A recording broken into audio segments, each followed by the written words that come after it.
పాల బిల్లు రాకపోవడంతో రంగారెడ్డి జిల్లా కడ్తాల్లో పాడి రైతులు ఆందోళన చేపట్టారు. మిల్క్ డైరీలో 2 నెలలుగా బిల్లులు చెల్లించకపోవడంతో ఆగ్రహించి హైదరాబాద్ శ్రీశైలం జాతీయ రహదారిపై ధర్నాకు దిగారు. రోడ్డుపై పాలు కింద పోసి నిరసన తెలిపారు. అనంతరం మిల్క్ సినీ సెంటర్ మేనేజర్కు వినతిపత్రం అందజేశారు. రైతుల ధర్నాతో రహదారిపై కిలోమీటర్ల మేర ట్రాఫిక్ జామ్ అయింది.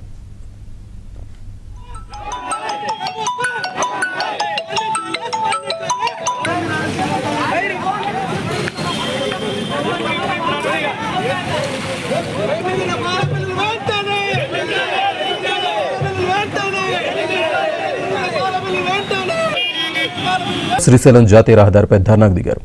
రోడ్డుపై పాలు కింద పోసి నిరసన తెలిపారు. అనంతరం మిల్క్ సినీ సెంటర్ మేనేజర్కు వినతిపత్రం అందజేశారు. రైతుల ధర్నాతో రహదారిపై కిలోమీటర్ల మేర ట్రాఫిక్ జామ్ అయింది.